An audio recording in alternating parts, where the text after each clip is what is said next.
সুপ্রিয় দর্শকবৃন্দ, আসসালামু আলাইকুম। তো আপনারা দেখতে পাচ্ছেন আমি কিন্তু আমাদের যে সুপারির বাগানে যে কলার যে আমাদের এগুলো থোপ রয়েছে, তো সেই থোপে কিন্তু আমরা এখানে আসছি। তো আসার কারণটা সেটা আপনারা দেখতেই পাচ্ছেন। তো আমার পিছনে যে কলাটা আপনারা দেখতে পাচ্ছেন ঝুলন্ত অবস্থায় আছে, তো মূলত এই কলাটা কিন্তু আমাদের গাছটা ভেঙে যায়। তো আপনারা হয়তো জানেন অতিরিক্ত কিন্তু বৃষ্টি হচ্ছে, তো বৃষ্টি কিন্তু আসলে আমাদের একটু সাথে কিন্তু বাতাস হওয়ার কারণে কিন্তু কলাটা ভেঙে যায়। তো আমাদের এই কলাটা কিন্তু এখনও পরিপুক্ত যেটা আসলে পুরাট যেটাকে বলা হয়, তো সেটা কিন্তু এখনও হয়নি। তো এটা যেটা আর কি হয়েছে, তো মানে এখনও কিন্তু খাওয়ার মতো হয়েছে, এটা উপযোগী হয়েছে। তো মানে পরিপুক্ত যেটা আসলে পুরাট যেটাকে বলা হয়, তো সেটা কিন্তু এখনও হয়নি। ওটা যদি আরও 8 দিন থেকে বা 10 দিন যদি থাকতো, তো হয়তো আমরা সেই রকম মানে যেটাকে পুরাট বলে সেটা কিন্তু আমরা পাইতাম। তো এখনও কিন্তু এটা আমাদের খাওয়ার মতো উপযোগী আছে। তো এটা কিন্তু আমরা যেহেতু এটা আমাদের এখনও আছে, ভালোই আছে, তো এটা আমরা বাড়িতে নিয়ে যাব। যেহেতু এটা আর এখানে রেখে কোনো লাভ নেই এখানে। তো এই কারণে আসলে এটা বাড়িতে নিয়ে যাওয়ার আর কি পরিকল্পনা করতেছি। কারণ এটা নিয়ে যে আমরা আসলে আমাদের যে পাকার যে আসলে যে ফর্মালিটি যেটা আমাদের আছে, তো সেটা করার চেষ্টা করবো ইনশাল্লাহ।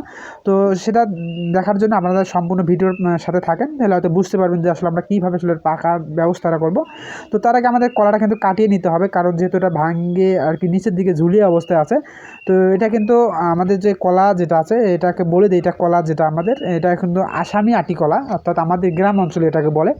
আর যারা যে কলাটাকে সবাই চিনবেন, যেটাকে নাম বললে যেটা, সেটা হচ্ছে এটা চিনি চাম্পা যেটাকে বলা হয়। তো সেটাকে আমাদের গ্রাম অঞ্চলে সেটাকে বলে থাকে আসামি আটি কলা। তো এই মূলত আটি কলার মতো কিন্তু দুই একটা আর কি বিচি এটা এই কলাতে আর কি পাওয়া যায়। তো এই জন্য আসলে আমাদের গ্রাম অঞ্চলে এটাকে বলে আটি কলার একটু ছোটো আর কি ছোটো ভাই। তো যাই হোক, সেই আটি কলা চিনি চাম্পা কলাটা আমরা আসলে কাটার জন্য আসলে আসছি আমরা। তো আমাদের যেহেতু কলাটা কাটা শেষ, কারণ এই যে গাছটা যেটাতে আসলে কলা আমাদের ছিল, তো এটা যেহেতু এখন আমাদের কোনো প্রয়োজন নাই, তো এটা যদি এখানে এই জন্য আসলে আমরা এই কলা গাছটা আমরা কাটিয়ে আর কি ফেলাই দেবো, বা আমরা এখান থেকে আর কি সরাই দেবো, কারণ এটা আমাদের রাখা যাবে না এখানে। তো কারণ এটা যেহেতু আমাদের একদম আর কি এটা কোনো কাজে আসবে না, তো এই বিধায় আসলে আমরা এই কলা গাছটা কোনো এখানে রাখবো না।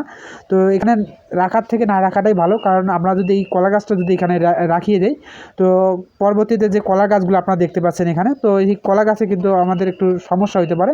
তো কী রকম সমস্যা হতে পারে, তো সেটাকে আপনাকে বলে দিই। তো আপনারা এই যে কলা গাছটা যেটা আপনারা দেখতে পাচ্ছেন এখানে, যেটা আমরা কাটিয়ে ফেলে দিলাম, তো মূলত এটা কিন্তু এখন যে আমরা যেহেতু এখানে যে গাছের গোড় থেকে আমরা আলাদা করে ফেললাম, তো এই কারণে আসলে আমরা এখানে রাখা যাবে না এটা। কারণ এটা থেকে যখন আমাদের গোড়টা যখন আমাদের সেখানে সরানো হয়েছে, তো এখানে কিন্তু আমাদের এই কলার গাছটা এখন পচানো শুরু হয়ে যাবে। তো পচা অবস্থায় কিন্তু এখানে অনেক ব্যাকটেরিয়া থাকে, তো অনেক আর কি পোকামাকড় এটার ভেতরে বাসা করবে। তো এক পর্যায়ে যখন আসলে এই কলা গাছটা শুকিয়ে যাবে রোদে, তো পরবর্তীতে যে পোকামাকড় যেগুলো আছে, তো সেখানে যখন খাবার আর কি খাদ্য যখন পাবে না, তো পরবর্তীতে যে এখানে যে গাছ যেগুলো আছে সেই গাছে কিন্তু বাসা বাঁধার খুবই আশঙ্কা থাকে। তো এই কারণে আসলে কলা কাটার পর কিন্তু কলা গাছ বাগানে রাখা চলে না। তো যাই হোক, আমাদের সেটা আর কি আমরা করবো, ওখানে রাখবো না আমরা।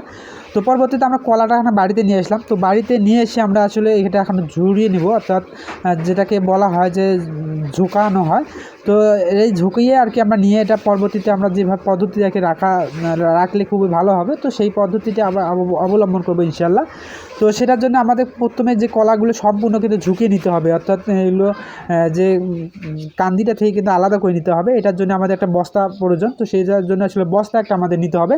তো এই বস্তাতে আমরা সুন্দর করে একটা পল দেওয়ার চেষ্টা করবো, শুকনো পল। সেটার জন্য আমরা পলের যে আমাদের যেহেতু আমাদের পলের যে আমাদের খুচরা কোনো পল নেই, এটার জন্য আমাদের যে কারির যে পল যেগুলো আছে, তো সেগুলো নিয়ে সুন্দর করে গুছিয়ে আর কি আমরা বস্তাতে আর কি নেব।